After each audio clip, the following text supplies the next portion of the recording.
Howdy folks, that intro was a segue into what will hopefully be a fun little project today, especially if you're into retro gaming. I've got my little Raspberry Pi here and a couple of gray minimalist packaging bags, which can only mean one thing: something arrived from Banggood. Let's get into them. Before getting into the bags, I just thought I'd talk about the Raspberry Pi for those who don't really know much about them. These are really powerful, small little computers. It's got a 64-bit, 1.2 gigahertz quad-core processor in it, a full gig of RAM, and these little Raspberry Pis are being used for all kinds of projects.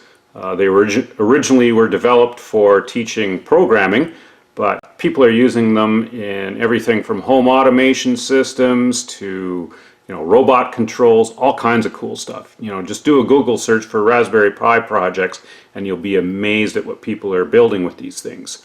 They're really inexpensive. They're around 50 bucks. One of the neatest projects or most fun projects that people are doing, one of the most popular, are retro gaming systems, and that's what I use mine for. I got this a year ago because I was really wanting to get a retro gaming system primarily to play Sega Genesis games, which is what I played a lot in my youth. I've also got, arcade games on here and everything.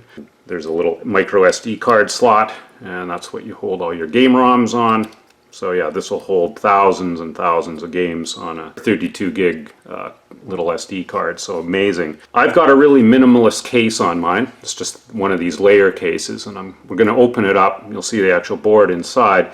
But what I got for it was just to make it a little more fun, and because I play primarily Sega Genesis or Sega Mega Drive games, when I saw this, I was pretty much sold. And it's modeled off of the Mega Drive version, not the Genesis. For everyone else in the world other than North America, this will be more like what you're familiar with. The box basically looks like, hopefully, what's inside. So let's open it up. Oh, it's double box, that's nice. So we've got a little instruction manual here. Basically shows you how to install your Raspberry Pi and open it all up, and what wires go to where, so that's handy. And there's the little unit itself, a little padded baggie.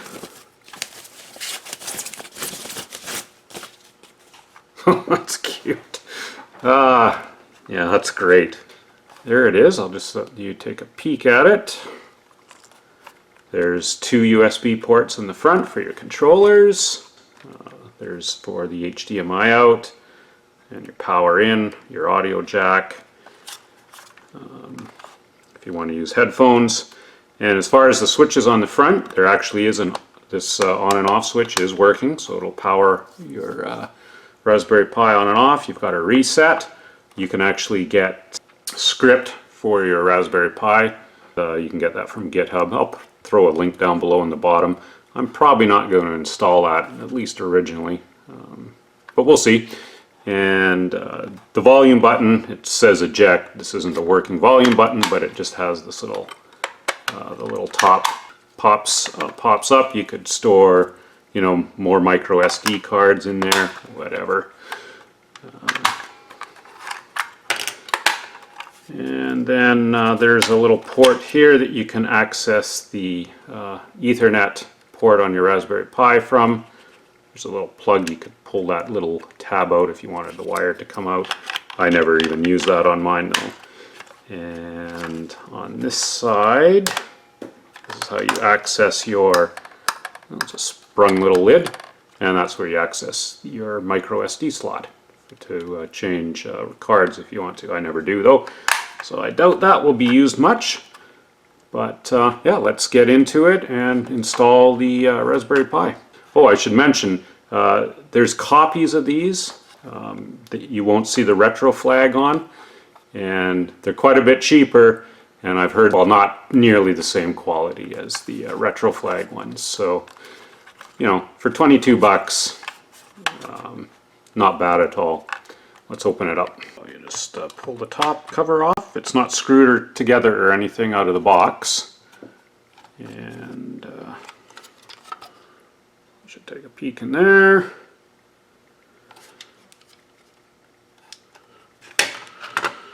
Okay, please remove the SD card before installing the Raspberry Pi. So, yep, that's pretty important. Oh, and it comes with a little screwdriver, and there's our little screws.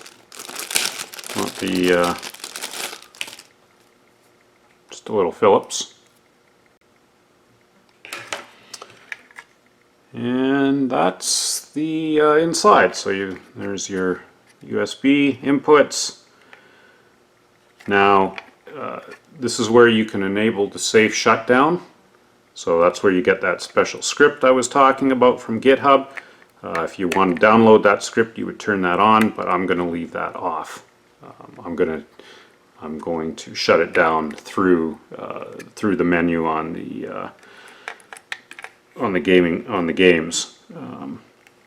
And then there's a little tactile switch. That's the reset button switch, and then the on and off switch.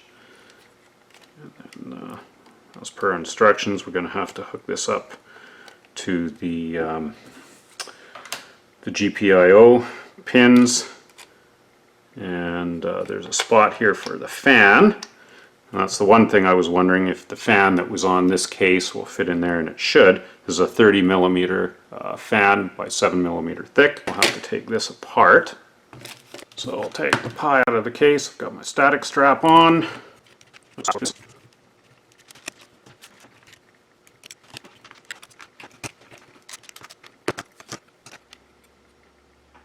Don't forget to take the SD card out. So there is the Raspberry Pi. Now I've got a heat sink on the ROM which will not fit, so I'm going to have to take that off. I just got this on with silicone heat conductive grease. So we're not going to be able to use that heat sink, I don't think, because this is right up to the top, and there would be enough room for it in the case. I'm going to pause the video while I clean the conductive grease off the chip.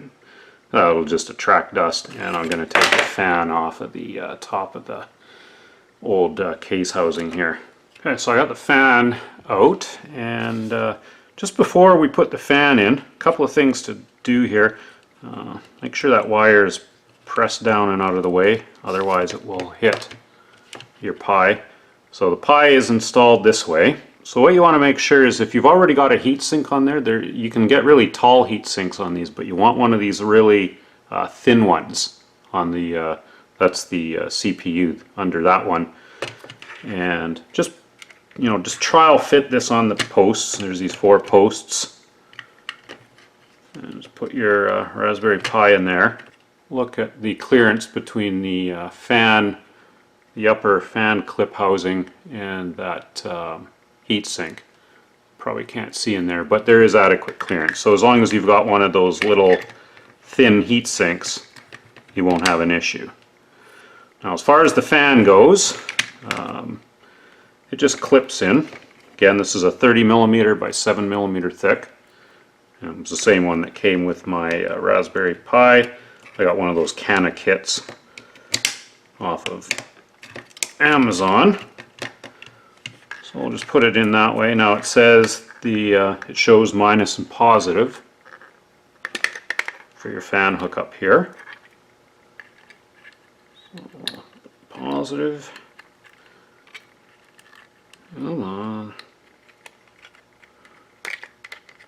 There we go. Just make sure that cable is not going to get pinched by the screw or anything on the board.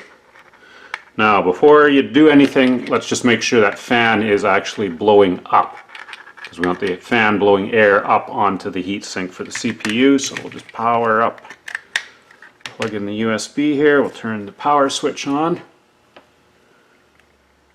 So the fan is drawing air in from the bottom louvers here, pulling it up, and we'll blow onto the heatsink. And you'll see there's a little LED there, which is kind of neat, just like the original Mega Drive. You'll see the little LED on when you turn it on.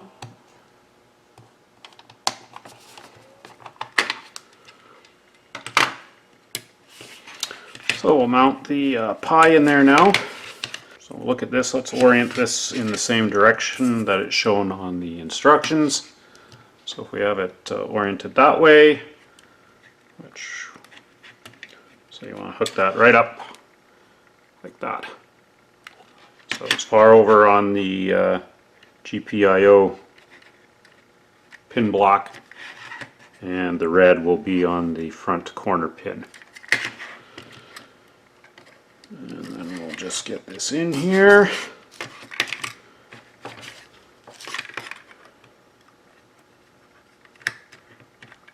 Put it in, if you put it in this way first, I'll make sure the phono jack will go through that little hole there and line everything up. And then you just press this down. Cables are quite stiff, but just make sure they bend properly.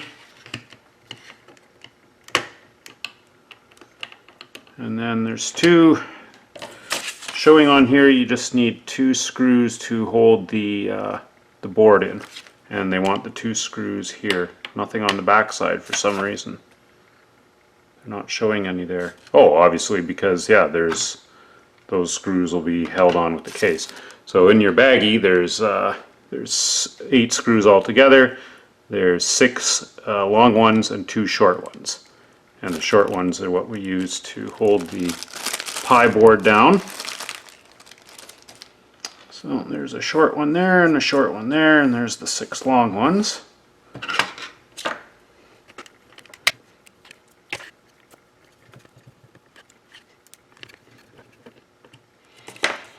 Okay, and again, once it's screwed down, just make sure that fan is not hitting your heat sink. And it looks like I've got maybe a couple of millimeters in there. And just make sure there's no other wires being pinched.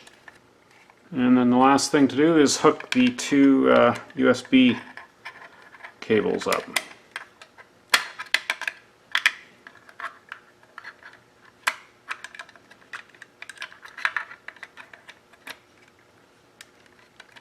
And just make sure to route the wires. So you can now also access those 2 additional USB ports if you needed to from that little back cover. So not only do you have the connector for the Ethernet port, you've got the 2 USB accesses there if you needed to use those. You know, if you wanted to hook a keyboard up or, you know, additional game controllers. So with that together, just make sure everything's lined up back there. Let's actually just power it up, make sure it works here first. Plug our USB in. Plug our HDMI in. Just going to get my gamepad here and plug it into the front.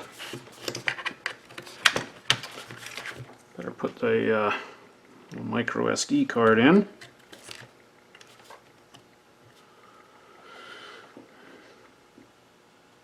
We've got our little power light on our Raspberry Pi. The green light's the ROMs, and then on our monitor we can see it's working. So we know that's working. Now we can put the top cover on.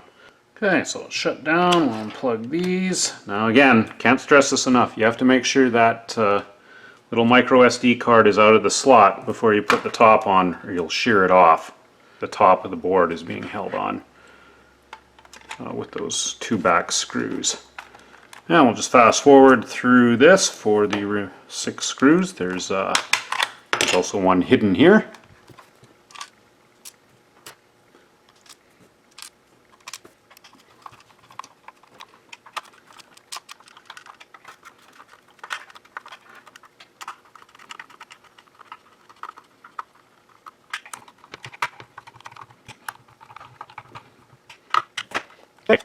Okay, there we go. One thing I should mention, the little feet on the back here, these 2 are rubberized, but these 2 are just plastic.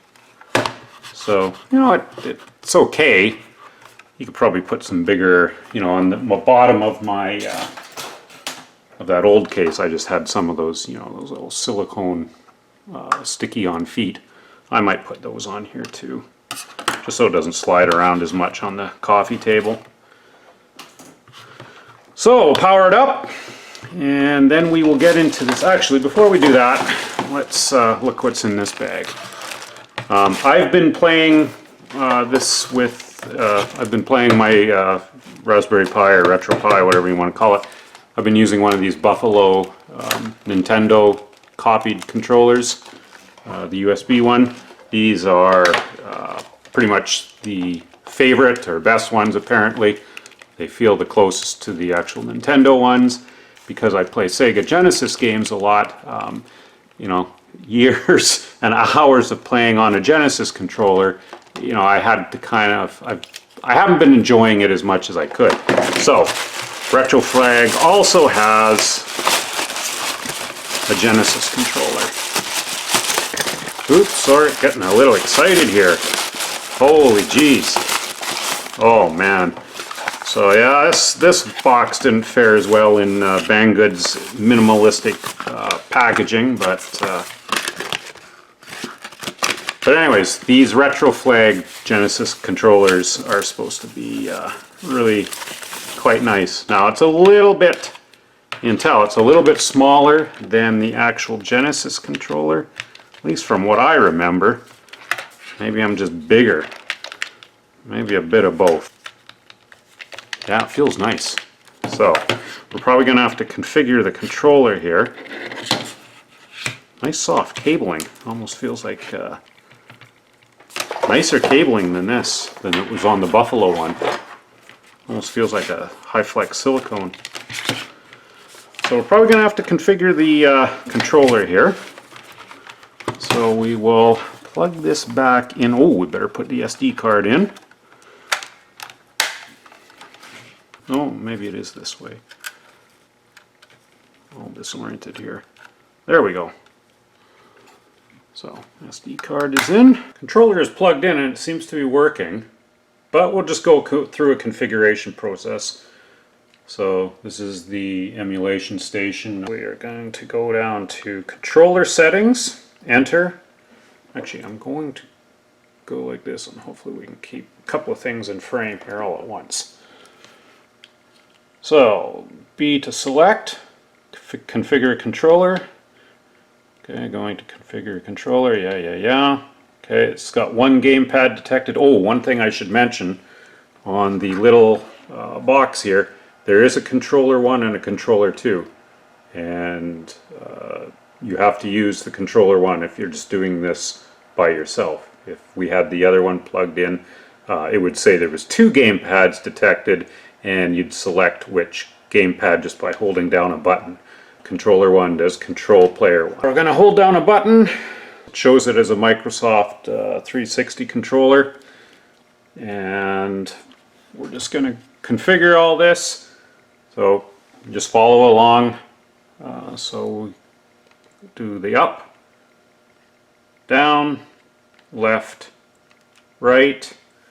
We don't have any joystick. So you just have to hold any button down for a couple of seconds. Doesn't matter what button, and it will just bypass it and say it's not defined. Now for this, it's going by the you know, the Nintendo controller layout, the 4-button layout. So instead of this button, you know, this is ABC on the Sega lookalike.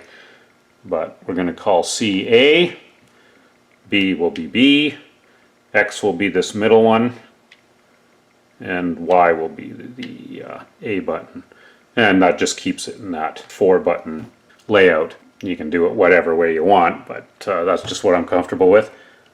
Start is start, select is select. We do have shoulders on this, unlike the Genesis or the Sega controllers. These ones actually do have shoulders, so left and right shoulder. We don't have a left 2 or an R2, so we'll just scroll through those.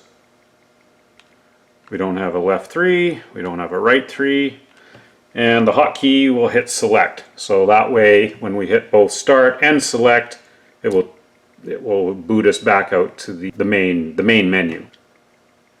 And OK to select.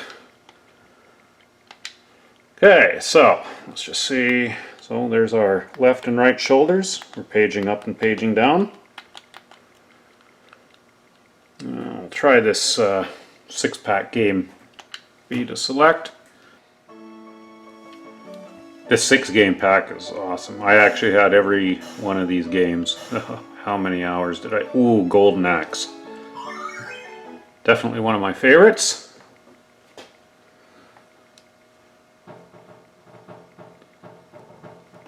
And we'll just see if this works. Hit any button.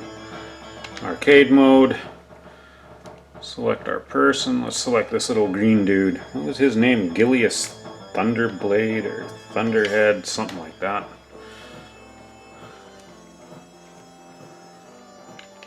And just let's see if he's got all the right working buttons. So B is swing, C is jump, B and C should be his special move. Yep. And two doubles quick, he should run. And A should be his magic juice. Yep. So it seems to be working good.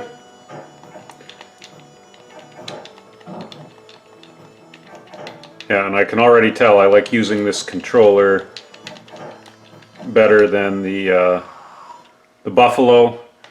You know, and we'll press both buttons and it should take us out back to the main screen. Perfect. Time to wrap this up. I forgot to mention what Raspberry Pis this MegaPi case will fit, and it will fit the 2, the 2B, the 3B, and of course the 3B Plus. Won't fit the 4, so keep that in mind. But overall impressions, really neat little case. It was fun to put together, a neat little project, and it looks great. You know, if you're looking for a case for your Raspberry Pi, especially of course if you like the Genesis or the Mega Drive, this is a really neat little one to get.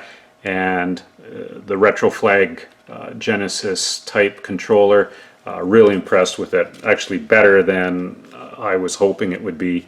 And you know, for 15-16 bucks, decent. I will have links to all this stuff below in the description. Hopefully this will help you out if you're thinking of getting one of these, if you're kind of curious about them. Neat little case. Cheers folks, happy gaming.